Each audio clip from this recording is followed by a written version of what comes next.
ഒരുപാട് പേരിലൊരു സംശയമാണ് അസിഡിറ്റിയും ഗ്യാസും ഒന്നാണോ എന്നുള്ളത്. ചിലർ പറയും എനിക്ക് അസിഡിറ്റിയാണ്, ചിലർ പറയും എനിക്ക് ഗ്യാസാണ്.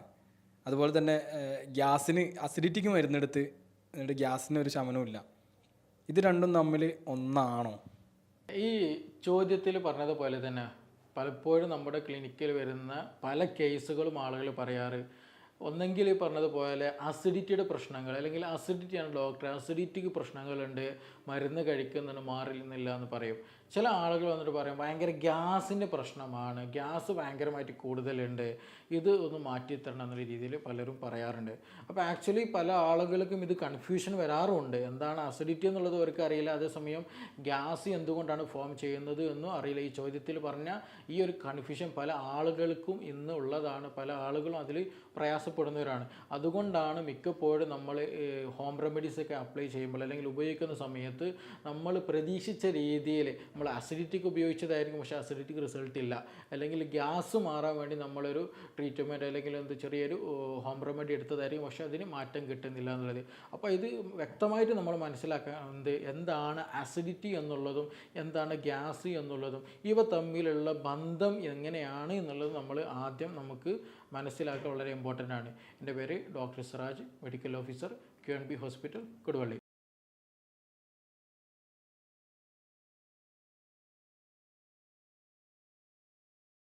അപ്പോൾ ഇന്ന് നമ്മൾ ഡിസ്കസ് ചെയ്യാൻ പോകുന്നത് അസിഡിറ്റിയെക്കുറിച്ചും അതുപോലെ ഗ്യാസിനെ സംബന്ധിച്ചിട്ടുമായിട്ടുള്ള ഒരു ഇമ്പോർട്ടൻ്റ് ആയിട്ടുള്ള പാർട്ട് തന്നെയാണ്. അസിഡിറ്റി എന്നുള്ളത് നമ്മൾ ഒരുപാട് പാർട്ട് ഡിസ്കസ് ചെയ്തൊരു വിഷയമാണ്.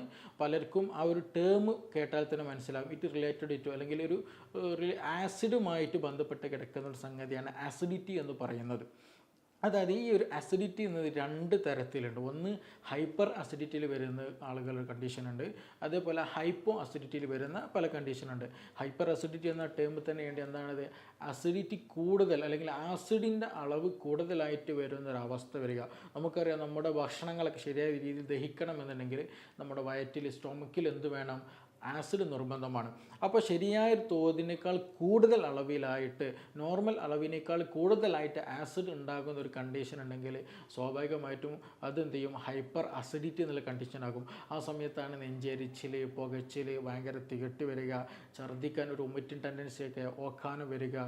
പല ആൾക്കും അത് റിലേറ്റഡ് മൈഗ്രെയിൻ ഇഷ്യൂസ് പലപ്പോഴും കാണാറുണ്ട്. കൂടുതലായിട്ട് ചിലപ്പോൾ ശോധനം അമിതമായിട്ട് വരിക, ഭക്ഷണം കഴിച്ച പാടേ തന്നെ ടോയ്ലറ്റിൽ പോകാൻ കഴിയുക, ഇങ്ങനെയുള്ള പല പ്രയാസങ്ങളും ഹൈപ്പർ അസിഡിറ്റി എന്നുള്ള കണ്ടീഷനിൽ വരാറുണ്ട്. ഇനി രണ്ടാമതൊരു കാറ്റഗറി ഉണ്ട്, ഹൈപ്പോ അസിഡിറ്റി എന്ന് പറയും.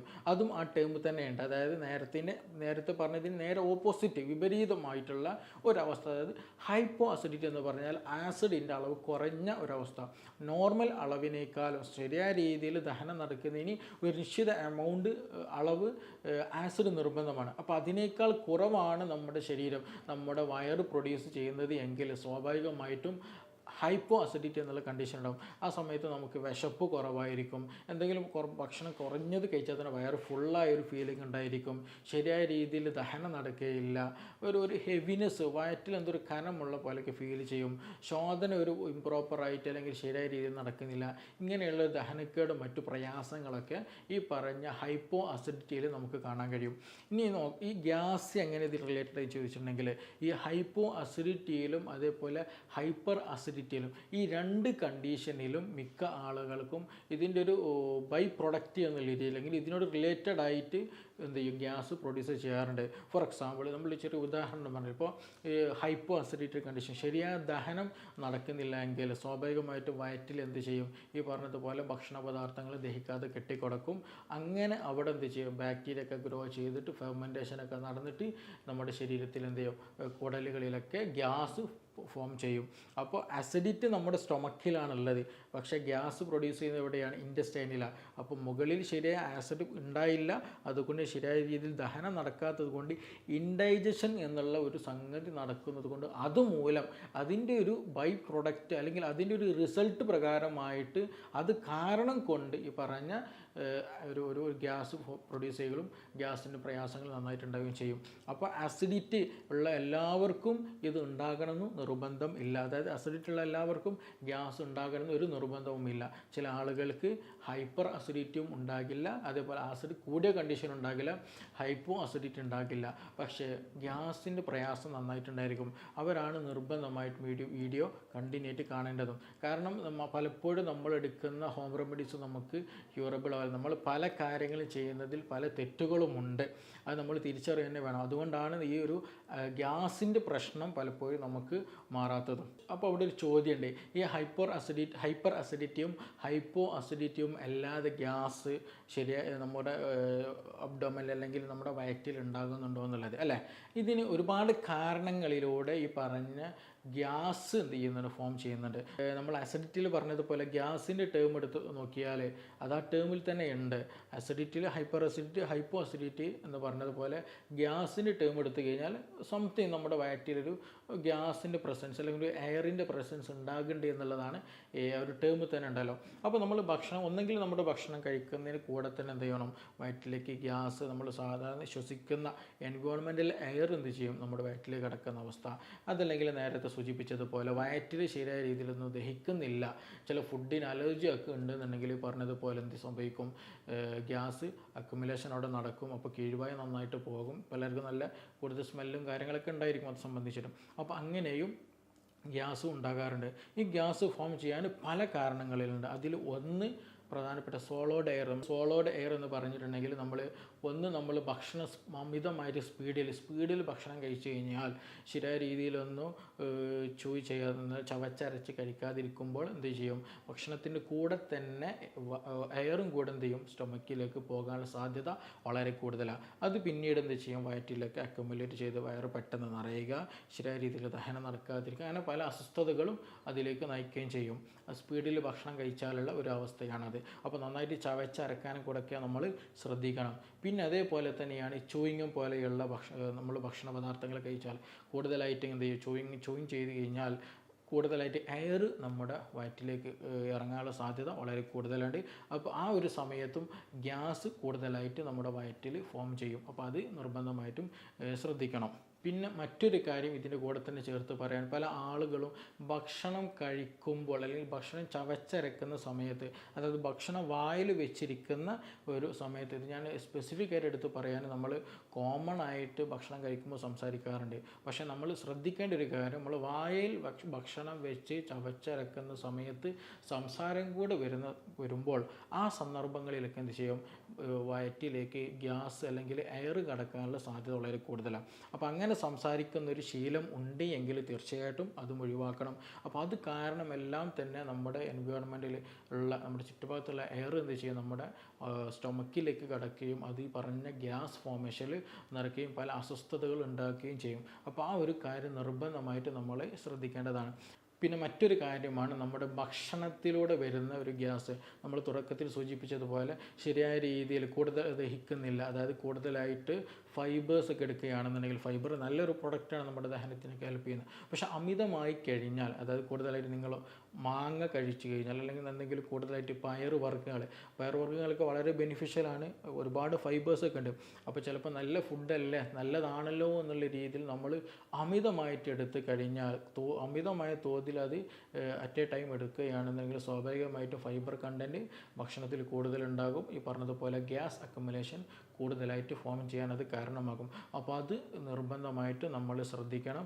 അതിലൂടെയും ഗ്യാസ് ഫോം ചെയ്യാനുള്ള സാധ്യത വളരെ കൂടുതലാണ്. അപ്പോൾ അതുകൊണ്ടാണ് പല ആളുകൾക്കും ഈ പറഞ്ഞതുപോലെയുള്ള പയറുവർഗ്ഗങ്ങൾ എടുക്കുന്ന സമയത്ത് ഗ്യാസ് ഫോം ചെയ്യാനുള്ള ഒരു കാരണം എന്ന് പറഞ്ഞിട്ടുണ്ടെങ്കിൽ ഈ ഒരു ഫൈബർ കണ്ടന്റ് കൂടുതലായിട്ട് അറ്റ് എ ടൈം എടുക്കുമ്പോൾ ഈ പറഞ്ഞ ഗ്യാസ് ഫോം ചെയ്യാനുള്ള സാധ്യത വളരെ കൂടുതലുള്ളത് കൊണ്ടാണ്. പിന്നെ ചില ഭക്ഷണങ്ങളുണ്ട്, ചില റിയാക്ഷൻസുകൾ പല ആളുകളുണ്ടാവും. അതായത് ഡയറി പ്രൊഡക്റ്റ്, മിൽക്ക് പ്രൊഡക്റ്റുകളൊക്കെ, പാലുൽപ്പന്നങ്ങളൊക്കെ കഴിക്കുന്ന സമയത്ത് ലാക്ടോസ് ഇൻടോളറൻസ് ഒക്കെ ഉണ്ടെന്നുണ്ടെങ്കിൽ ഗ്യാസ് കൂടുതലായിട്ട് ഫോം ചെയ്യും. അതുപോലെ ഗ്ലൂട്ടൻ ഇൻടോളറൻസ് ഉള്ള ആളുകൾ, ഗ്ലൂട്ടൻ ഇൻടോളറൻസ് വെച്ചിട്ടുണ്ടെങ്കിൽ അതൊരു കെമിക്കലാണ്. അപ്പോൾ നമ്മുടെ വീറ്റിൽ, ഗോതമ്പിലുണ്ട്, രാഗിയിലുണ്ട്, അങ്ങനെയുള്ള പല പ്രൊഡക്റ്റുകളിലുണ്ട്. അപ്പോൾ അത് ചില ആളുകൾക്ക് അതുമായി ബന്ധപ്പെട്ട പല അസ്വസ്ഥതകളും ഗ്യാസ് ഫോർമേഷനൊക്കെ നടക്കാറുണ്ട്. അപ്പോൾ അങ്ങനെ അതുമായി ബന്ധപ്പെട്ട ഡയറ്റ് റിലേറ്റഡ് ആയിട്ടും ഈ പറഞ്ഞതുപോലെ മിക്ക ആളുകൾക്കും ഇന്ന് ഈ ഗ്യാസിൻ്റെ ഫോർമേഷൻ കൂടുതലായിട്ടും കണ്ടുവരുന്നുണ്ട്. പിന്നെ അതേപോലെ തന്നെ മറ്റൊരു കാര്യമാണ് നമ്മൾ കൂടുതലായിട്ട് കാർബണേറ്റഡ് ഡ്രിങ്ക്സ് കുടിക്കുക എന്നുള്ളത്. അത് നമ്മൾ കൂടുതലായിട്ട് ഭക്ഷണം കഴിച്ചു കഴിഞ്ഞാൽ ഇന്ന് പൊതുവായിട്ടുള്ളൊരു ശീലമാണ് എന്തെങ്കിലും സോഡയായിട്ടോ അല്ലെങ്കിൽ എന്തെങ്കിലും പെപ്സിയോ അങ്ങനെ എന്തെങ്കിലും ഒരു കൂൾ ഡ്രിങ്ക്സ്, ഒരു കാർബണേറ്റഡ് ആയിട്ടുള്ള ഗ്യാസ് അല്ലെങ്കിൽ ഒരു ഡ്രിങ്ക്സ് കുടിക്കുക എന്നുള്ളത്. അങ്ങനെ ഡ്രിങ്ക്സുകൾ നമ്മൾ ഇൻറ്റേർണലി കൂടുതലായിട്ട് എടുത്ത് കഴിഞ്ഞാൽ എന്ത് ചെയ്യും, അത് നമ്മുടെ വയറ്റിൽ ട്രാപ്പ് ചെയ്ത് നിൽക്കും. നമ്മൾ നല്ല ആശ്വാസമുണ്ട്, നല്ല സുഖമുണ്ട് എന്നൊക്കെ ആ ഒരു സമയത്ത് തോന്നുമെങ്കിലും മിക്കപ്പോഴും അതിൽ 1% എന്ത് ചെയ്യുന്നുണ്ട്, നമ്മുടെ വയറ്റിൽ തന്നെ ഗ്യാസ് ബാക്കിയായിട്ട് അവിടെ അക്യുമുലേറ്റ് ചെയ്യുന്നുണ്ട്. അപ്പോൾ അങ്ങനെ കൂടുതലായിട്ട് കാർബണേറ്റഡ് ഡ്രിങ്ക്സ് കഴിക്കുന്ന ആളുകളുണ്ടെങ്കിൽ അവർക്കും ഈ പറഞ്ഞതുപോലെയുള്ള പ്രയാസങ്ങൾ അല്ലെങ്കിൽ ഗ്യാസിൻ്റെ ഇഷ്യൂസ് നന്നായിട്ട് വരാനുള്ള സാധ്യത വളരെ കൂടുതലാണ്. അപ്പോൾ അങ്ങനെയുള്ളവർ നിർബന്ധമായിട്ടും ഈ കാര്യങ്ങളൊക്കെ ശ്രദ്ധിക്കേണ്ടത് തന്നെയാണ്. അതേപോലെ തന്നെ ചില ആൾക്ക് കോളിഫ്ലവർ, ബ്രോക്കോളി പോലെയുള്ള ഫുഡൊക്കെ എടുക്കുകയാണെങ്കിൽ അതും ദഹിക്കാൻ കുറച്ച് പ്രയാസം ഉണ്ടാക്കും. ചില കാർബോഹൈഡ്രേറ്റുകൾ തന്നെയുണ്ട്. അപ്പോൾ അവയ്ക്ക് ദഹിക്കാൻ ചിലപ്പോൾ പ്രയാസം വന്നാൽ ഇൻഡൈജഷൻ കൂടുതലായിട്ട് നമ്മുടെ സ്റ്റൊമക്കിൽ വന്നു കഴിഞ്ഞാൽ, നേരത്തെ പറഞ്ഞ ഹൈപ്പോ അസിഡിറ്റി ഉണ്ടല്ലോ, ആ സമയത്തൊക്കെ ഇൻഡൈജഷൻ വരികയും ആ ഇൻഡൈജഷൻ കാരണം ഈ പറഞ്ഞതുപോലെ ഈ ഒരു ഗ്യാസ് അക്യുമുലേഷൻ നന്നായിട്ട് ഉണ്ടാകുകയും ചെയ്യും. അപ്പോൾ നിർബന്ധമായിട്ടും അങ്ങനെയുള്ള സന്ദർഭങ്ങൾ ഉണ്ടോ ഇല്ലേ എന്നുള്ളത് നമ്മൾ മനസ്സിലാക്കൽ നമ്മുടെ ട്രീറ്റ്മെൻറ്റിന് മുമ്പായിട്ട് നമ്മൾ എന്ത് ചെയ്യണം, തിരിച്ചറിയേണ്ട കാര്യം തന്നെയാണ്. ഇനി ഒരു സംശയം ഉണ്ടാവും, എങ്ങനെയാണ് ഈ ഗ്യാസ് കാരണമായിട്ട് പെയിൻ ഫീൽ ചെയ്യുക? പലർക്കും നല്ല പെയിൻ ആയിരിക്കും, എന്തെങ്കിലും മെഡിസിൻ എടുത്താലും മാറുകയുള്ളൂ, ചില ആൾക്ക് മെഡിസിൻ എടുത്താലും മാറില്ല. അങ്ങനെയുള്ള പല പ്രയാസങ്ങളും ഈ ഒരു ഗ്യാസ് റിലേറ്റഡ് ആയിട്ട് മാത്രം പലപ്പോഴും പറയാറുണ്ട്. അപ്പോൾ നേരത്തെ പറഞ്ഞതുപോലെ ഈ അസിഡിറ്റി വന്നു കഴിഞ്ഞാൽ നെഞ്ചെരിച്ചിൽ, വോമിറ്റിംഗ് ടെൻഡൻസി, വയറ് വേദന അങ്ങനെയൊക്കെയാണ് ഉണ്ടാവുക. അതൊരു നമ്മുടെ ഒരു നെഞ്ചിൻ്റെ ഈ ഒരു ഭാഗത്തെ ഹാർട്ടിൻ്റെ ആ ഒരു സൈഡിലായിട്ട് കൂടുതലായിട്ടും ഉണ്ടാവുക. അതേ സമയത്ത് ഗ്യാസ് റിലേറ്റഡ് ആയിട്ടുള്ള പെയിൻ നമുക്ക് നമ്മുടെ പൊക്കിൾ, അംബിലിക്കസിന് റീജിയനിൽ അല്ലെങ്കിൽ ആ ഒരു ശരിയായൊരു വയറ് എന്ന് നമ്മൾ പൊതുവായിട്ട് പറയുന്നൊരു ഭാഗമുണ്ടല്ലോ, അബ്ഡോമൻ എന്നുള്ളൊരു സൈഡ്, ആ ഒരു ഭാഗത്തായിരിക്കും കൂടുതലായിട്ട് ഗ്യാസ് റിലേറ്റഡ് ആയിട്ടുള്ള പെയിൻ ഉണ്ടാകാം. എന്തുകൊണ്ടാണ് ഇത് പെയിൻ വരുന്നത് ചോദിച്ചിട്ടുണ്ടെങ്കിൽ, നമ്മൾ നേരത്തെ പറഞ്ഞതുപോലെ ഗ്യാസാണ് ഇതിൽ ഫോം ചെയ്യുന്നത്. ഇവിടെ ഈ പറഞ്ഞ ഇൻറ്റസ്റ്റൈൻ, ചെറുകുടലിലും വൻകുടലിലൊക്കെ. അപ്പോൾ അവിടെ ഗ്യാസ് അക്യുമുലേറ്റ് ചെയ്യുമ്പോൾ നമുക്കറിയാം ഈ ഇൻറ്റസ്റ്റൈൻ എന്ന് പറഞ്ഞാൽ കുഴൽ പോലെയാണല്ലോ. അപ്പോൾ അതിൻ്റെ ഉള്ളിൽ ഗ്യാസ് അക്യുമുലേറ്റ് ചെയ്യുമ്പോൾ എന്ത് ചെയ്യും, ഇത് വീർത്ത് വരും, ഇതൊരു എക്സ്റ്റൻഷൻ വരും, ഇതിന് വലിവ് വരും. ആ വലിവ് വരുമ്പോൾ സ്വാഭാവികമായിട്ടുള്ള അവിടെ നെർവ് എൻഡിങ്സിലും അവിടെ ഒരു ഡിസ്കംഫർട്ട് ഫീൽ ചെയ്യും. അത് പെയിനായിട്ട് നമുക്ക് കൂടുതലായിട്ട് ഫീൽ ചെയ്യുകയും ചെയ്യും. അത് ഒരു കാരണം. പിന്നെ മറ്റൊന്നെന്ന് വെച്ചിട്ടുണ്ടെങ്കിൽ, നമ്മൾക്ക് പലപ്പോഴും കൂടുതലായിട്ട് ഗ്യാസ് പ്രശ്നമുള്ളവർക്കൊക്കെ എക്സ്റേ എടുത്ത് നോക്കിയിട്ടുണ്ടെങ്കിൽ കറക്റ്റ് മനസ്സിലാക്കാൻ കഴിയും. ചില ഭാഗങ്ങളിൽ ഫീക്കൽ മാറ്ററിൻ്റെ, അതായത് മലം കാണുകയോ ചില ഭാഗങ്ങളിൽ ഗ്യാസിൻ്റെ സ്പേസുകൾ കാണുകയും. അപ്പോൾ ഈ ഒരു ഡിസ്കണ്ടിന്യൂറ്റി ആയിട്ട് മലം നിൽക്കുന്നു, അതിൻ്റെ സ്പേസുകളിലൊക്കെ ആയിട്ട് ഗ്യാസ് ഇങ്ങനെ അക്യുമുലേറ്റ് ചെയ്ത് കാണുകയും. അപ്പോൾ അങ്ങനെയുള്ള കണ്ടീഷനൊക്കെ എന്താ വെച്ചിട്ടുണ്ടെങ്കിൽ ശരിയായ രീതിയിൽ മലം പുറത്തേക്ക് പോകാതെ കെട്ടിക്കിടക്കുന്ന ഒരു അവസ്ഥ, ഒരു സാഹചര്യം ഉണ്ടാകും. ആ സമയത്തൊക്കെ നല്ല ശക്തമായിട്ടുള്ള വേദന ഗ്യാസ് മൂലം അവിടെ ഫോം ചെയ്യും. അത് മറ്റൊരു കാരണമാണ്. പിന്നെ വേറൊരു കാരണം എന്താ വെച്ചിട്ടുണ്ടെങ്കിൽ, ഈ നമുക്കറിയാം അബ്ഡമൻ, വയറ് എന്ന് പറഞ്ഞാൽ അവിടെ പല ഓർഗനുകൾ, മറ്റു പല ഓർഗനുകൾ അവിടെയുണ്ട്. അപ്പോൾ ഈ ഒരു കുടലിൽ ഗ്യാസ് നിറഞ്ഞു കഴിഞ്ഞാൽ സ്വാഭാവികമായിട്ടും തൊട്ടടുത്തുള്ള ഓർഗനുമൊക്കെ ഒരു ജാമിങ് വരും. ഈ വയറ് ഈ ഒരു കുടൽ വീർക്കുന്ന സമയത്ത് തൊട്ടടുത്തുള്ള ഓർഗനുമൊക്കെ ഒരു ജാമിങ് വരുമ്പോൾ, ഒരു പ്രഷർ വരുമ്പോൾ സ്വാഭാവികമായിട്ടും വയറുവേദന അല്ലെങ്കിൽ നല്ല പെയിൻ നമുക്ക് ഫീൽ ചെയ്യും. അതുകൊണ്ടാണ് നമുക്ക് അടിവയറ്റിലൊക്കെ ഗ്യാസ് മൂലം കൂടുതലായിട്ടൊക്കെ പെയിൻ വരാനുള്ള ഒരു കാരണം എന്ന് പറയുന്നത്. അപ്പോൾ ഈ ഒരു കാര്യങ്ങളിലൂടെയാണ് യഥാർത്ഥത്തിൽ ആക്ച്വലി ഒരു പെയിന് വരാനുള്ള അല്ലെങ്കിൽ പെയിന് വരുന്ന ചില കാരണങ്ങൾ. അപ്പോൾ ഗ്യാസ് മൂലം യഥാർത്ഥത്തിൽ ഇങ്ങനെയൊക്കെ എന്ത് ചെയ്യും, നന്നായിട്ട് പെയിന് വരികയും ചെയ്യും. അതേപോലെ തന്നെ അപ്പോൾ ഈ ഒരു കാര്യങ്ങൾ നമ്മൾ പറയുകയായിട്ടായി, വയറ് വീർത്തൊരു കണ്ടീഷനാണ്, ശരിയായ ദഹനം നടക്കില്ല, ശരിയായ രീതിയിൽ ചിലപ്പോൾ ശോധന കിട്ടുന്നില്ല, നല്ല ശക്തമായ വേദന, ഇതെല്ലാം കൂടി വരുമ്പോൾ സ്വാഭാവികമായിട്ട് നമ്മൾ ആദ്യം കൺഫ്യൂഷൻ അടിക്കൽ എന്താണെന്ന് വെച്ചിട്ടുണ്ടെങ്കിൽ ഇതിനി ക്യാൻസർ ആണോ എന്നുള്ളതാണ്. ഇത് ക്യാൻസറിനൊരു പ്രശ്നമാണോ? ക്യാൻസർ നമുക്ക് ഇന്നൊരു കോമൺ, എസ്പെഷ്യലി നമ്മുടെ ഈ ഒരു സ്റ്റൊമക് ക്യാൻസർ എന്ന് പറഞ്ഞാൽ കോമൺ ആയിട്ടുള്ള, അല്ലെങ്കിൽ കോളൻ ക്യാൻസർ എന്നൊരു കോമൺ കണ്ടീഷനാണ്. അപ്പോൾ ഇത് സ്വാഭാവികമായിട്ടും ഒരു ഡൗട്ട്സ് അവിടെ വരും. ഇതുകൊണ്ടാണ് ക്യാൻസർ ആണോ എന്നുള്ളത് നമ്മൾ നിർബന്ധമായിട്ട് മനസ്സിലാക്കുക. ക്യാൻസർ എന്ന് പറയുന്നത് വേറെ തന്നെയാണ്. ഗ്യാസ് എന്നുള്ളത് അല്ലെങ്കിൽ പെയിൻ എന്നുള്ളത് അത് റിലേറ്റഡ് ആയിട്ടുള്ള ഒരു സിംറ്റം മാത്രമാണ്, ഒരു അടയാളം മാത്രമാണ്. അപ്പോൾ അതുകൊണ്ട് തന്നെ ക്യാൻസറിൻ്റെ കണ്ടീഷൻ വെച്ചിട്ടുണ്ടെങ്കിൽ നന്നായിട്ട് ക്ഷീണം ഉണ്ടാകും, വെയിറ്റ് നന്നായിട്ട് കുറയും, കൈകാലുകൾ വേദന വരും, ചില സമയത്ത് രക്തം മലത്തിലോട്ട് അല്ലെങ്കിൽ രക്തം വൊമിറ്റ് ചെയ്യുക, അങ്ങനെയുള്ള പല കണ്ടീഷനുകളും അതിനോട് ചേർന്നിട്ടുണ്ടാകും. അപ്പോൾ ഗ്യാസ് ഏതാണോ എന്നുള്ളത് നമ്മൾ തിരിച്ചറിയണം, ഇത് ക്യാൻസർ ആണോ എന്നുള്ളത് നമ്മൾ തിരിച്ചറിയേണ്ട ഒരു നിർബന്ധിതം നമുക്ക് തന്നെയാണെങ്കിൽ മാത്രം നമുക്ക് ശരിയായ രീതിയിൽ നമുക്ക് റെമഡീസ് അപ്ലൈ ചെയ്യാൻ, അത് ഒരു ഡോക്ടറെ അടുത്ത് പോയിട്ട് നമുക്ക് ശരിയായ രീതിയിൽ പറയാനും കഴിയുള്ളൂ.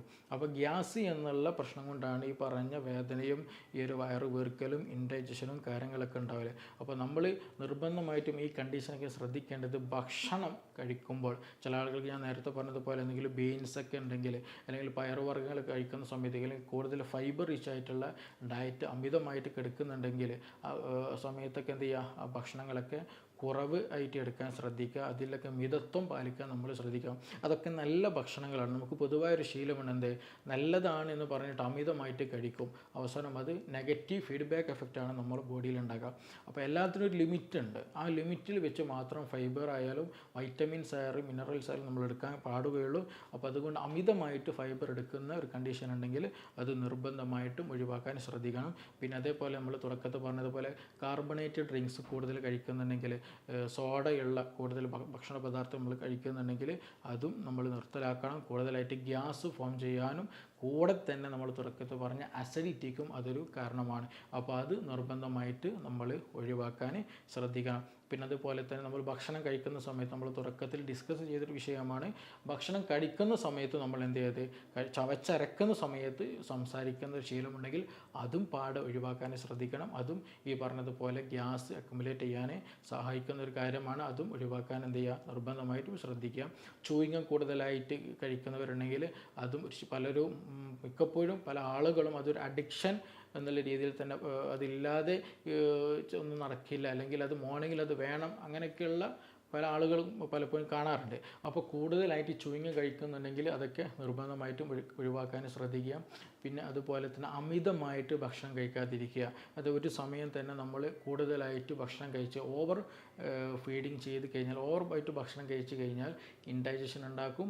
ഈ ഇൻഡൈജഷൻ പിന്നീട് എന്ത് ചെയ്യും, ബാക്ടീരിയൽ ഫെർമെൻറ്റേഷൻ പ്രകാരമായിട്ട് പിന്നീട് അത് ഗ്യാസ് ഫോർമേഷനും വയറ്റിൽ നിന്ന് പോകാനൊക്കെ പ്രയാസത്തിലേക്ക് നയിക്കും. അപ്പോൾ അമിതമായിട്ട് എന്ത് ചെയ്യും, ഭക്ഷണം ഒരു സമയത്ത് കഴിക്കരുത്. ചെറിയ രീതിയിൽ, ചെറിയ ക്വാണ്ടിറ്റിയിൽ മാത്രം ആവശ്യത്തിന് ഭക്ഷണം കഴിക്കാൻ ശ്രദ്ധിക്കുക. പിന്നെ മറ്റൊരു കാര്യം നമ്മൾ ശ്രദ്ധിക്കേണ്ടതെന്ന് വെച്ചിട്ടുണ്ടെങ്കിൽ, ഭക്ഷണം പലപ്പോഴും സ്കിപ്പ് ചെയ്യും. അതായത് ഉച്ചയ്ക്ക് കഴിക്കാണ്ട് രാത്രി കഴിക്കുന്ന പലപ്പോഴും ശീലങ്ങൾ അല്ലേ. അപ്പോൾ ഉച്ചയ്ക്ക് സ്കിപ്പ് ചെയ്തിട്ടുണ്ടെങ്കിൽ രാത്രി നമ്മൾ എന്ത് ചെയ്യും, അമിതമായിട്ട് കഴിക്കുന്നൊരു ശീലം വരും. അപ്പോൾ അങ്ങനെയും അമിതമായിട്ട് കഴിക്കുകയും ഈ പറഞ്ഞതുപോലെ ഗ്യാസിൻ്റെ ഇഷ്യൂസ് നന്നായിട്ടുണ്ടായിരിക്കും.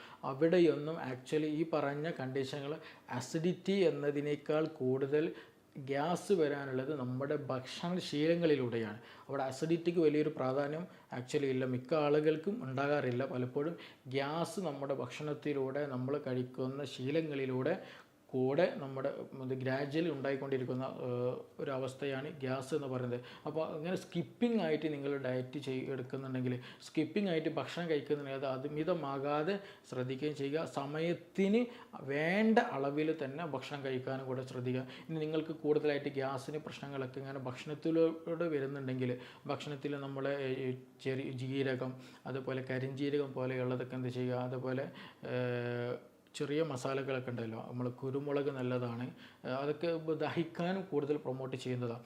ഇഞ്ചി നല്ലതാണ്. ഈ ഇഞ്ചിയുടെ ചായ കൂടുതലായിട്ട് ഗ്യാസിൻ്റെ ഇഷ്യൂസ് നന്നായിട്ടുള്ളവർ കാണുന്നുണ്ടെങ്കിൽ ഇഞ്ചിയുടെ ചായ നല്ലതാണ്.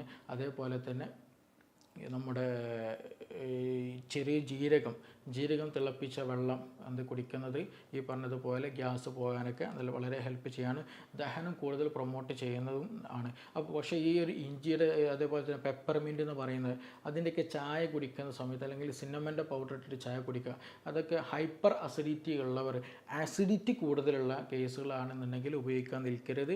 അതേസമയം ഗ്യാസിന് പ്രശ്നമാണ്, കൂടുതൽ ബേർപ്പിംഗ് ആയിട്ട് വരുന്നില്ല, ഛർദ്ദിക്കാൻ വരുന്നില്ല, നെഞ്ചരിച്ചിൽ പുകച്ചിൽ അങ്ങനെ അല്ലെ അതേപോലെ വയറുകാളിച്ചൊന്നും ഇല്ല, ഗ്യാസിൻ്റെ ഒരു പ്രശ്നം മാത്രമാണെന്നുണ്ടെങ്കിൽ ഇഞ്ചിയുടെയും ഇതിൻ്റെയൊക്കെ ഭക്ഷണങ്ങൾ നമ്മൾ ഉപയോഗിക്കുകയാണെന്നുണ്ടെങ്കിൽ ചായ പോലെയുള്ളൊക്കെ പെപ്പർമിൻറ്റിൻ്റെ ചായ അതേപോലെ ഇഞ്ചിയുടെ ചായ അങ്ങനെയുള്ളതൊക്കെ ഉപയോഗിക്കുകയാണെന്നുണ്ടെങ്കിൽ തന്നെ വലിയൊരു ശതമാനം തന്നെ ഗ്യാസ് നമുക്ക് വീട്ടിൽ നിന്ന് തന്നെ നമുക്ക് പ്രോപ്പറായിട്ട് ട്രീറ്റ് ചെയ്യാൻ കഴിയും. പക്ഷെ പലപ്പോഴും വരുന്ന ഒരു കൺഫ്യൂഷൻ എന്താണെന്ന് വെച്ചിട്ടുണ്ടെങ്കിൽ ഇതിന് ഡോക്ടറെ വേദന വരാറുണ്ട്, അല്ലെങ്കിൽ ചില സമയത്ത് ശോധന കൂടുന്നു, ചില സമയത്ത് ശോധന തീരെ കിട്ടുന്നില്ല, ചിലപ്പോൾ തീരെ നിൽക്കാൻ പോലും പറ്റാത്ത രീതിയിൽ വളഞ്ഞ് പൊളഞ്ഞിരിക്കുന്ന വേദന കൊണ്ടിരിക്കുന്ന സാഹചര്യം വരുന്നുണ്ട്, ചില സമയങ്ങളിൽ വൊമിറ്റിങ് വരുന്നുണ്ട്.